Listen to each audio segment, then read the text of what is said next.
This summer, the most unusual and delayed Olympics in history rolled out. And yet, despite COVID-19 concerns, China has forged ahead with the Games widening the lead on the gold medal tally. In joy and in tears, millions of Chinese cheer for the national teams on social media. They also cheered athletes who came up short on medals due to injuries or other reasons. 431 Chinese athletes are taking part in the Games, from fresh faces in shooting and swimming to the old familiar ones. Ma Long, for example, the 33-year-old table tennis player, won his historic second straight Olympic gold in men's single, and Su Bingtian, the 32-year-old sprinter, set a new Asian record. For them, age is just a number. China also breaks new ground in sports with no traditional advantages like women's rugby team, windsurfing, and track and field. So, what do all these summer games held in rather troubled times mean for this crop of athletes and global sports fans? For more, let's have our panelists from different parts of the world.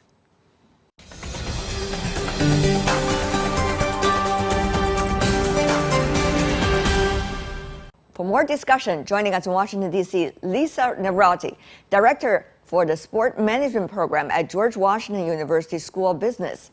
In Beijing, Paul Dong, co-founder of EI Asia, that's a cultural business in art and sports. What a pleasure to see both of you.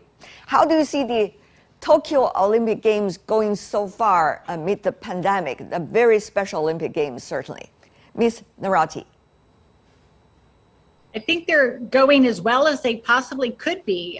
There's been lots of planning with the handbooks and all the athletes and officials, everyone's following them. And I think the athletes are performing to their peak abilities, and it's an exciting games. It is an exciting game. Your take, Paul? Right, I think so far so good, and I try to understand the concerns at the beginning or before, on the eve of the opening ceremony, why some local people refuse to believe that those playbooks that Lisa just mentioned would work.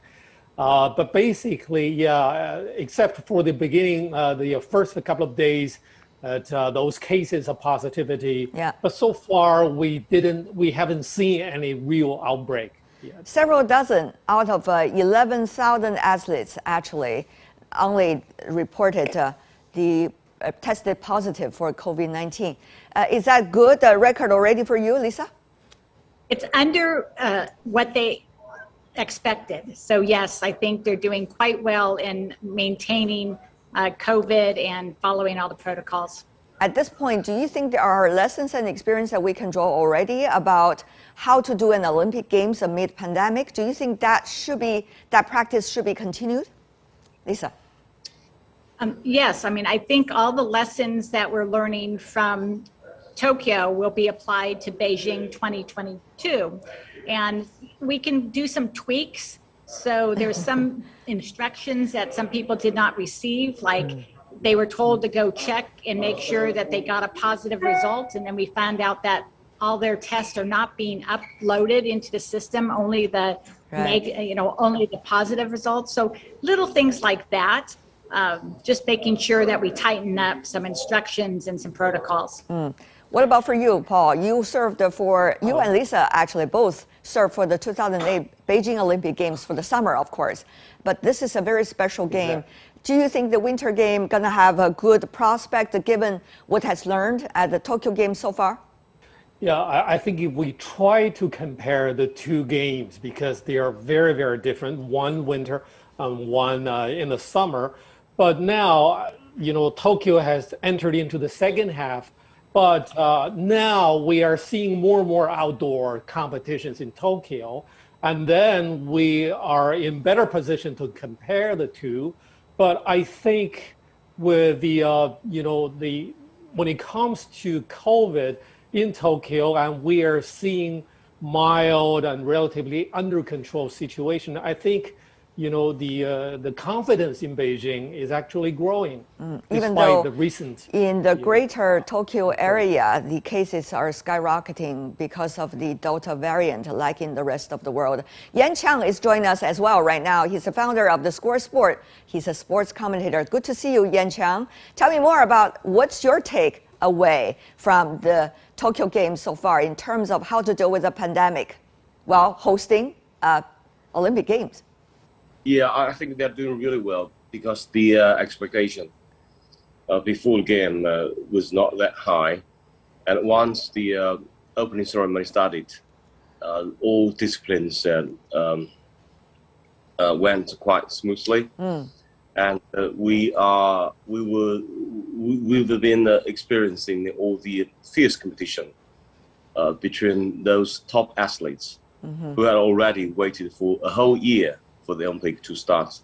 So I think it went really well, better than we expected. And there are so many noises, disrupting the whole games. So for sports itself, it went really well. They waited for 5 years already for that moment to shine on the Olympic Games stadium. I mean, if you look at, the Olympics throughout history, there were political concerns, economic debates, there's issues about sponsors, there's issue of health. But once it starts, it shines. Always like that. Isn't it amazing, Lisa? Yes, the Olympics are always a target for controversy. But once the games start, everybody's so enthralled with the competition that all the extra noise goes away. Let's talk about the competition. Who do you think, Lisa, is doing a good job? A team which is doing a good job so far? It seems China and U.S. are still on top of the medal tally, but tell me more about your observation. I mean, I think it's wonderful to see so many different countries getting medals. You had Tunisia in the swimming pool as well, pull off a medal that, you've had so many other countries win their first medals. That's what I think is so exciting about the Olympic movement is when, it's great that China and U.S. are doing so well as the home country, Tokyo. We really want to cheer for them. It means a lot. It's similar to what, it's going to mean for Beijing in 2022. Paul? Yep. I think I should echo what Lisa just pointed out, that it's a little bit surprising for me because although even now I still believe the U.S.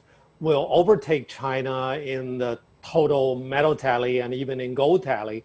But I think my deep impression so far is the medals are so widely, represented and distributed among relatively smaller sporting countries so far. Like in artistic gymnastics, we saw so many, countries that were relatively unfamiliar when it comes to Olympics.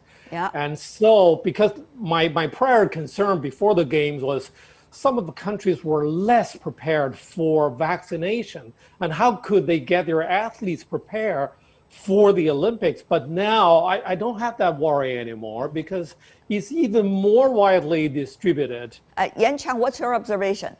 I think China has set up a good example of how to use the state system to prepare. We could concentrate all our resources, our manpower, and to prepare for these Olympics. There haven't been quite a lot of international sports competition happening for the past 18 months, especially in disciplines like badminton, across all disciplines. So therefore, your high quality guaranteed training time will be vital for the competition level for these Olympics. Paul, if you look at the Team China's performance so far, if we talk about China, let's do that. China, 75% of its medals, gold medals, come from badminton, table tennis, diving, weightlifting, shooting, and several others. But this time, a little bit different. Is China breaking out of the earlier mode? Meanwhile, some of the traditionally strongholds are not necessarily doing extremely well. For example, badminton, volleyball, women's volleyball, for example. How do you see this interesting phenomenon? I still believe that 2008 was the milestone when China would enter into a very different stage of sports development because the entire state system as well as the demographic population, they look at sports differently. I think for China, once you have already climbed that high in terms of the total number of gold medals outperforming the US, I think China started in the state sector, started to look at the diversification and try to, pluralize or multiply various different sports, and also by hosting the winter games. Yeah. Most of the winter sports are very, very unfamiliar to China. But on the ground, I think the difference is before 2008, the majority of Olympic followers in China, they don't practice Olympic sports. They are pure witnesses. They try to understand the rules only. But after 2008, you're not surprised that the best experts are among the public because they practice those sports themselves. Well, let's take a look at some of the, strongholds that now China has entered so far. For example, the track and field, we see quite some sparkles. Su Bingtian, for example, 100-meter dash, that is quite amazing and very inspiring. Very first from Asia, certainly to be able in the final, he made his personal best record during the semifinal. Paul, your take? Right, that's very exciting, and it shocked not only the world but the China itself. Well, you may argue that Su Bingtian is an individual story, but we also have a lot of reasons to believe that a younger generation of Chinese sprinters and track runners will come up and catch up. But we will see because the past 20 to 30 years, China used to have some very different champions in track and field, but how to sustain the power or the prowess. Yeah. And that's a challenge because some, like Liu Xiang in 110-meter, hurdle, we don't expect to see another Liu Xiang within 5 or 10 years. But we may have some sprinters coming up to take over, the baton. Are these sporadic cases, Yan Chang? Yes, As simple because as that? it's just one individual. So we have seen a group of athletes, especially on the track and field discipline, that could be as good as Su Bingtian. And Su Bingtian is already 32 years old. Yeah. And it's the first breakthrough of himself to enter the final of men's 100 meter. So I'm not so sure whether this system, this state, or this whole state system of sports competition could really be competitive on this big discipline, on these fundamental disciplines of the Olympics, like track and field. Interesting. Lisa? I'm sure you know that phenomenon that everybody in China was so proud of Su Bingtian. I mean, he made a unprecedented appearance for China at the Olympic final for track and field. Yes, I mean, it's wonderful. As I said before, you never know where those stars are going to come from. True. And, and that's what's so special about the Olympic Games. But I do believe that China will be producing more stars as the years progress because of its investment in infrastructure, investment in sports in general, and also more focus on sports. From what I've seen, I mean, I'm here with two experts who live and breathe China, but from my outside perspective, every time I go over, I see more people playing sports as a recreation, and that when you have a big pool, your stars are going to shine. Not only your stars, but also many of those talents from around the world. Paul, we understand Su Bingtian, for example, is having a coach coming from outside China. We still see many teams in China preparing for the Olympic Games, getting their coaches and also support from outside China with the latest technologies, with the latest training methods, the latest recovery methods. How do you see this trend? I mean, this is really becoming global in a way.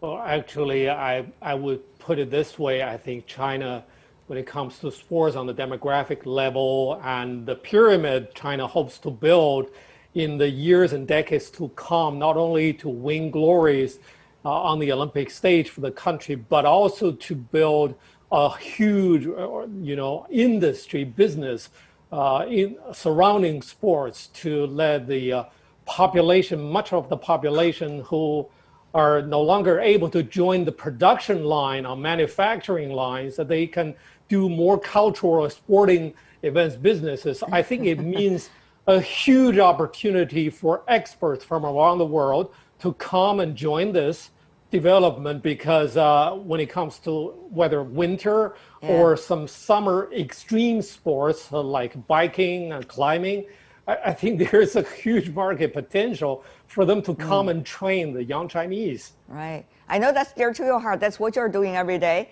Chiang, what's your take? I'm not so optimistic. Recently we heard a piece of news of the government of crashing down of all those actual school training activities, during the summer vacation. That means, all our kids are under greater academic pressure for their in-school study. Therefore, there is still less time for them to participate in sports, and whether it's recreational sports or otherwise. You see, the two Chinese gentlemen cannot agree with one another, Lisa. Yes. But what I've seen is multiplier of marathons happening in China. Again, these youth camps, again, this is from outside. Yeah. Okay. Now, my final question, but it's a whole set of questions. It's about how attractive will Olympic Games still be? I mean, we talked about it, right? When the Olympic torch is being ignited, everybody now focusing on the great performances of athletes. They are amazing. But think about the debate before the Tokyo Games. Think about the unpredictabilities amid the pandemic. Think about how much the sponsors, Lisa, you've been working on that, will be able to see the rewards and results of their work through Olympic Games. Is it going to be still as attractive as it used to be, Lisa? Really, it's the broadcast money that is most important to keep the Olympic movement alive. Yeah. Because that's where, broadcasters around the world, and that's where the majority of the people are watching the Olympic Games, not live in person. And the host cities are being smart about what they're building and how they're building it in the future. So there's a lot of reasons why there's been criticism. I believe there's improvements. No, it's not a perfect system moving forward, but I do believe there's improvements going forward. In terms of the sponsors this year, and I think in 2022, the sponsors are just holding their time until they get past these two games, Tokyo and Beijing, and then they're moving forward. Chiang, what's your take? We have to pay attention to our younger generations. They're not really watching sports events. They're not really focusing their some time on these Olympics like we did, in our youth time. There was just so many things on social media, on mobile internet to disrupt their attention, to get their focus on sports. It's not such a dominant thing in their lives like before. Therefore, so you're saying Olympic Games, World Cup, NBA, whatever, you name it, all these huge sports events going to be under stress test for years to come. You cannot be competitive against the E-Games. The Olympics is not as popular as World Cup as the E-Games. That's the huge challenge I think sports overall have to face. Paul? I think the International Olympic Committee, or the entire establishment, if you like, are quite aware of this challenge and also the trend.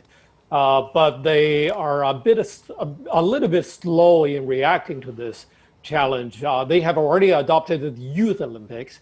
They try to attract the younger generation by looking at those relatively new sporting events, and try to be flexible enough to allow some new events into the standard Olympics, and try to get rid of some old-fashioned ones.